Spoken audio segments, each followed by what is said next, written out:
This is Ag Matters PM from the Iowa Agribusiness Radio Network, brought to you by the Iowa Soybean Association, your daily recap of the information that affects Iowa's farmers, producers, and consumers, right here in the heart of the heartland. With reports from our award-winning broadcast team of Dustin Hoffman, Riley Smith, and Mark Magnuson. Now, from the IARN studios in Des Moines, here's Riley Smith.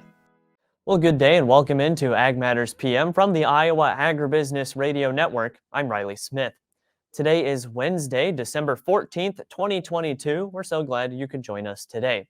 In today's episode of Ag Matters PM, I talk with some of the folks associated with the Farmers and Hunters Feeding the Hungry program. It really stretches across the whole country and aims to connect those hunters who might have some extra meat and donate it to those who are either just in need of venison or they're in need of food in general. We'll also take a look at that ag weather outlook, but first, let's run down the markets. It's time now for the Ag Matters PM Closing Market Summary, your source for market analysis and settlement prices from the day's trade in Chicago, courtesy of the folks at agmarket.net. Well, we're at the end of another trading day, and for a bit of analysis, we go to Robin Schmall of agmarket.net. First off, Robin, what have we seen going on in the grain markets today? Well, the first thing of note probably was December contracts went off the board today. So the March contracts are going to be taking over in the grains, except for obviously soybeans. Soybean meal, January is going to be the front month. We really didn't see a whole lot going on. Kind of a benign trading day back and forth. Wasn't a whole lot of specific news out there. Basis bids for corn and soybeans at the Gulf were steady to slightly higher. Of course, we all know about the winter storm that's coming through and bringing much needed moisture into some of the places in the plains there, into the upper Midwest, some of those places that have been dry. So that's, people look at the storms as a real hindrance, but then farmers will look at it as a benefit, even though it might be annoying for a little bit. But of course, there's certainly need a lot more than that in order to change some of the drought situations that we're having. Now, ethanol values continue to flounder a little bit, and that's keeping some pressure on the corn. We're not seeing degenerating of the buying interest there. We're running behind on our exports, so that's just keeping the corn kind of contained, limited. Ukraine corn is 66% harvested right now. Soybean harvest, sunflower harvest is at 98% complete. With wheat and barley, their harvest is finished now. So far, with corn harvesting at 66% complete, they've harvested 17.2 million tons. So it's kind of interesting when you think about it. They've been dealing with that war for most of a year, but yet the farm, is continuing to do the best they can, trying to get, crops harvested now and getting them shipped out. So it's kind of it's nice to see that that's at least is progressing for them. In Argentina, I think we see a little bit of support in the soybean market today because Argentina is dry. Now, they had some rains later last week, but the forecast, the 10 to 14 day forecast, is for more of a consistency there of dryness. So there is still some concern there. They need a lot more moisture in order to get things back up to normal. Brazil is fairly decent position as far as their moisture is concerned. So again, those things are in the market. They're not really anything, dramatic, anything, unexpected. Wheat kind of went along for the ride today. So we really didn't see a whole lot to generate any real spark of interest by traders, one side or the other. And then what about the other side of the marketplace? Did livestock mostly just kind of follow the grain action today? Actually, livestock was mostly lower. They saw a little more pressure. Now, that could change a little bit because the Fed meeting today, they did raise interest rates by 0.5%. There was some thinking it was going to be 0.5%. Then there was some thought of 0.75%, but they did do 0.5%. A little bit of idea that inflation might be coming under control. Now, that could provide some longer-term support to the livestock market as far as demand is concerned by the consumers. However, there is caution by the trade in the market. So yesterday, live cattle made new contract highs in all of the contracts except for February and then in October of next year. But they were not able to hold those contract highs. And today we saw a little bit more pullback, a little bit more pressure. I think we saw a little bit of profit taking, some selling coming in on that concern of whether consumers will be able to continue to support the buying and keep beef moving. Now, packers today, up to today, have not shown much interest as far as buying.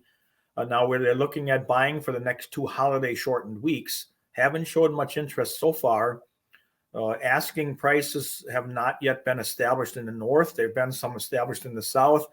But the bigger thing, I think, today, at least at the noon report, was cutouts, or choice cuts in beef were down $5.96. Select was up 6 cents, but the decline in the cutouts of $5.96, that was kind of might set a little bit of a blow as far as what packers are going to be looking at going through the rest of the week. Now, in the hog complex, February went off the board today. December went off the board today. February is taking over as front month. They're the ones that took most of the brunt of the selling today, brought it down to the lowest close since October 14th.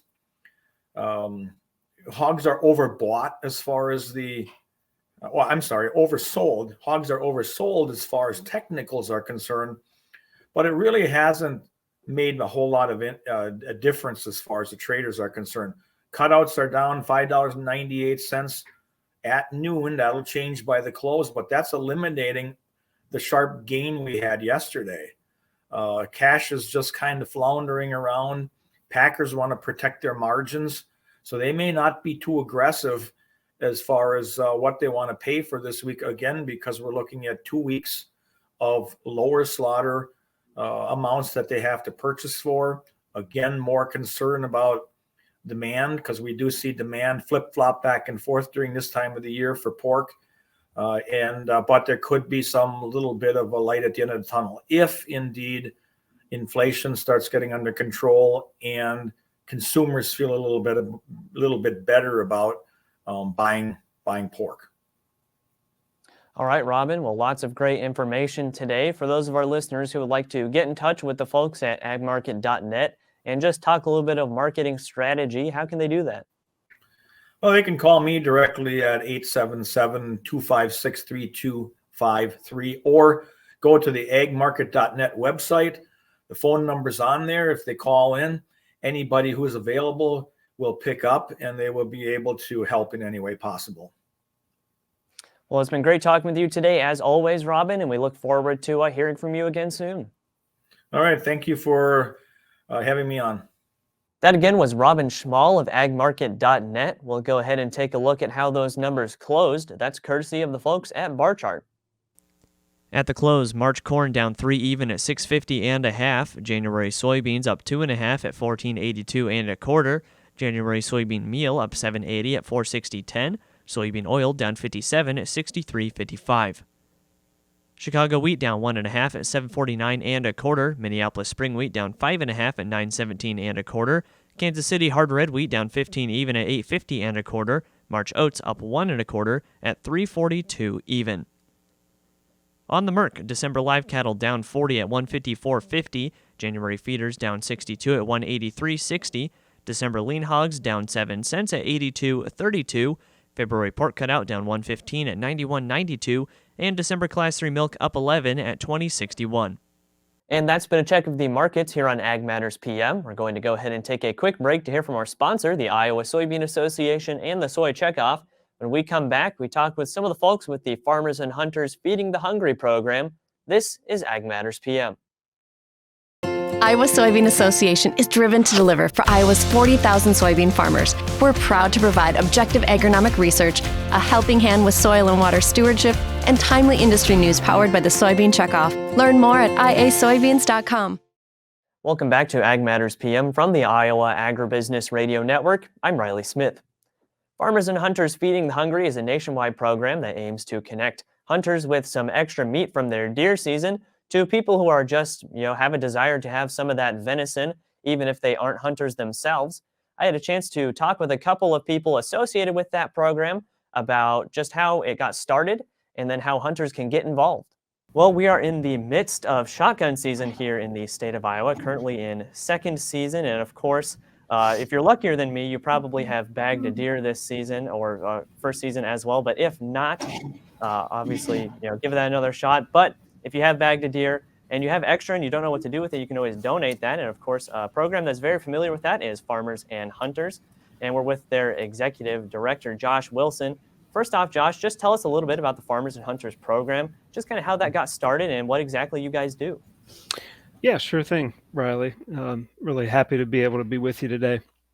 So Farmers and Hunters Feeding the Hungry is a venison, a deer donation ministry that my dad started here in Maryland about 25 years ago now. And he patterned it after a program in Virginia called Hunters for the Hungry. And the director of that program at the time, when people would ask him if he started the whole idea, he said, no, I learned about it from a program in Texas called Hunters for the Hungry.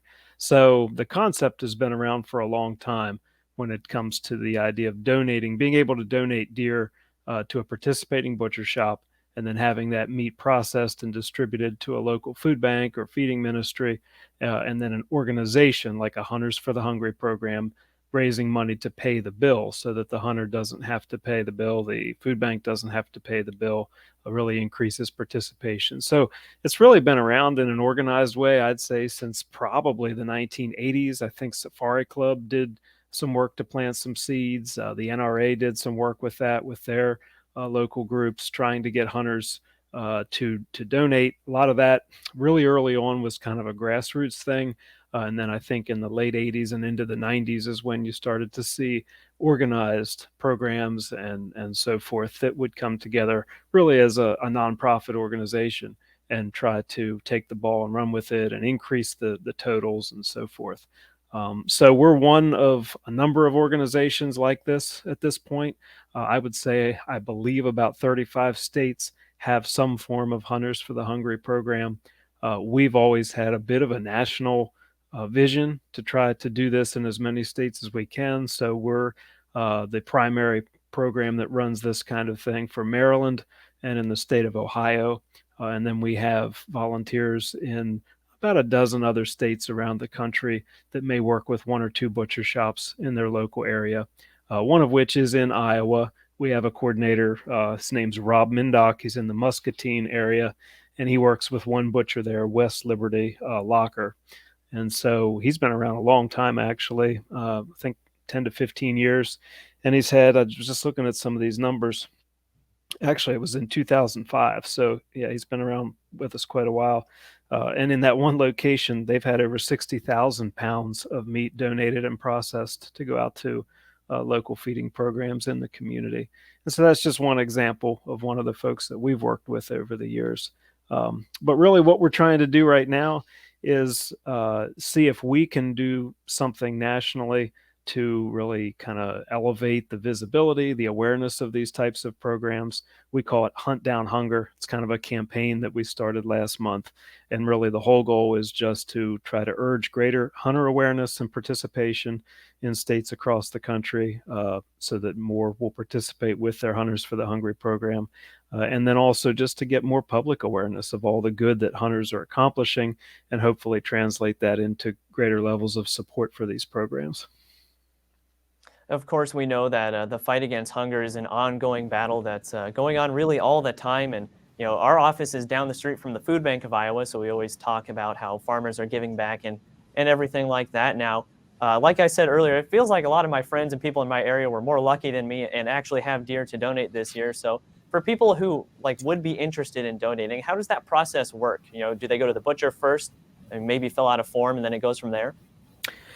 Yeah, I would say for most of the organizations, I know for ours and for many of the others, it's really as simple as finding a participating butcher shop that works with that program. So whether it's here in Maryland or Ohio or in your case, Iowa, finding a website that has that information on it. And we have that for most places on our site. It's feedingthehungry.org. And then once you find one of those participating butchers, either through our organization or one of the others that are out there, then it's really just a matter of harvesting a deer, field dressing it, checking it in through whatever mechanism the state has in place for hunters to do that after they harvest, and then taking it to that butcher shop for donation. And I would say in most cases, most places, the bill is paid for by the organization that's running it in that area.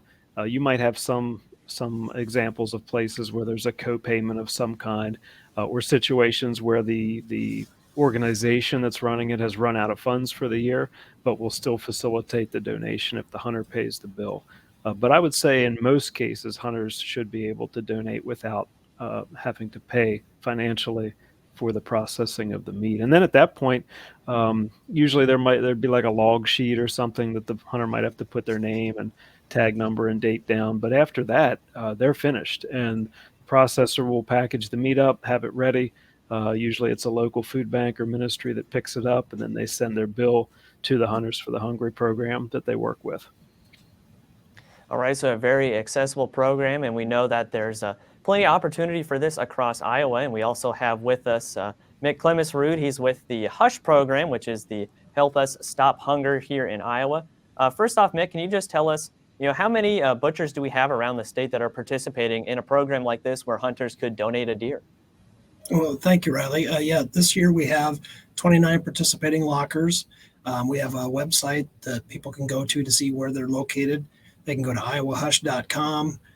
It's got a listing either by a map or through just a bulleted list where they can reach out, find out if there's any what they need to do it before they drop off a deer. So it's pretty simple and straightforward.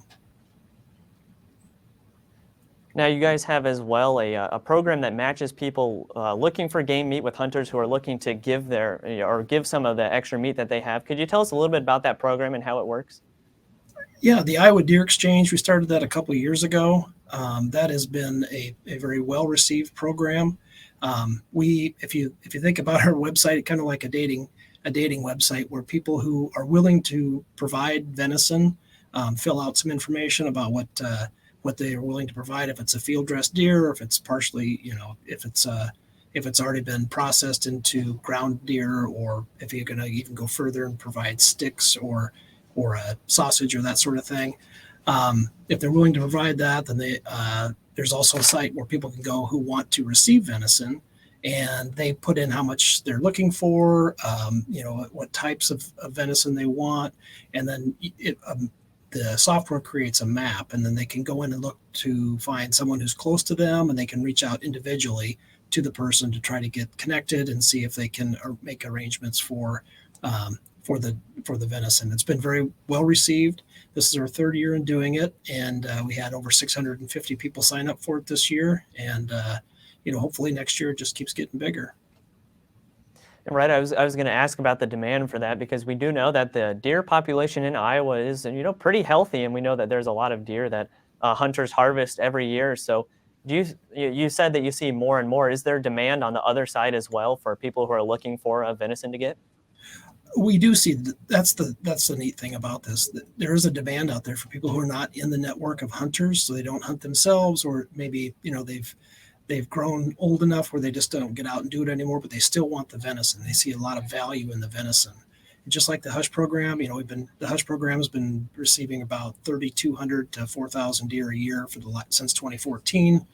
This program is just another offshoot of that, so it's building on that other outlet, just like HUSH.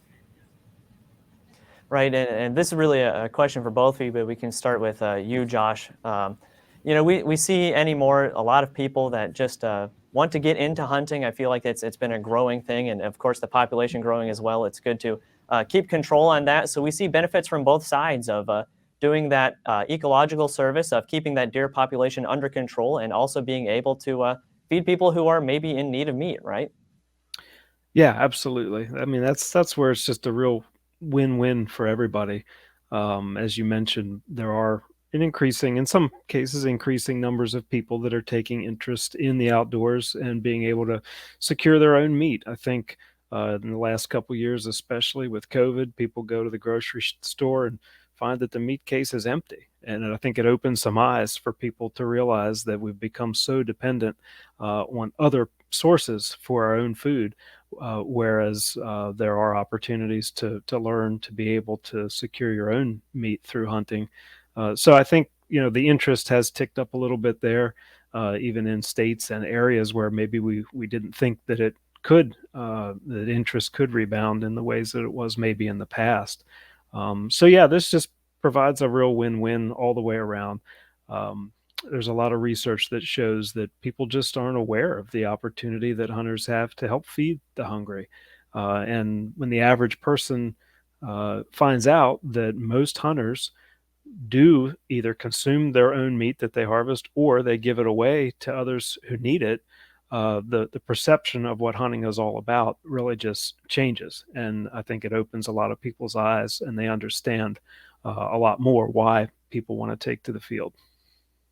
Right. I do think that is a very positive thing to get from this as well, is to kind of increase that, positive outlook on hunting and what it's really for. It's about serving the ecosystem and keeping that population under control, and also just a bit for sport as well. Mick, do you know of any other programs that are kind of along this line that hunters could get involved with in Iowa? Well, we do have some of our urban hunts. I know in the Des Moines area, it's an archery only type of a hunt, but a lot of the people who participate in that also donate the deer, and there's either through the local police departments or through the local hunt coordinators.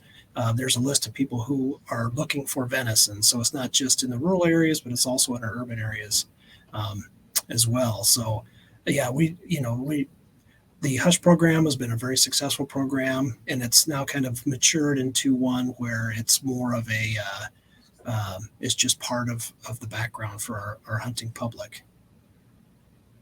All right, and Josh, is there anything else about the Farmers and Hunters, Feeding the Hungry program that we should go over today? No, I think we've covered all the bases. Again, we're just surprised at times to learn how many hunters in states across the country aren't aware of these types of programs and organizations. So we're trying to do our part to make them more aware and make the programs more visible. So if anyone wants to learn more, they can just come to our site. It's pretty easy to remember. It's feedingthehungry.org, and we have all kinds of information there. If they don't find what they're looking for, they can reach out to us, and we can help them find one of our participating butchers, or if it's an area that we don't serve, we can get them connected with a group like Hush in Iowa or one of the various others across the country. So that's the whole goal, is just to make it as seamless as possible for hunters, and we can help them do that, especially through our site, feedingthehungry.org. And then, of course, Mick, for those Iowa farmers, again, if they want to get interested, what's a site that they can go to find that information? Well, we've got the Iowa Deer Exchange information. If they go to our website at iowadnr.gov and just click on hunting and then deer hunting, we've got a lot of information on Hush out there, and also in the Iowa Deer Exchange, so they can sign up with both of those programs. They can find out which lockers are participating, and they can drop off a deer at one of those. Any legally harvested deer is available to participate in Hush. They can donate it. All they have to do is fill out a card at the locker, and they have to make sure that they report the deer. Same thing with the Deer Exchange. The hunter can just work directly with the person who's looking for venison. So it's a good way to share the harvest. That again was just a little bit about the Farmers and Hunters Feeding the Hungry program, and we encourage any hunters who have maybe an extra deer that they don't need to go ahead and get involved and make a donation. As for right now, let's go ahead and take a look at that ag weather outlook. Well, today the weather is actually pretty nice for a kind of late fall, early winter day. We've got temperatures kind of in the upper 30s, possibly in the low 40s in some parts of the state.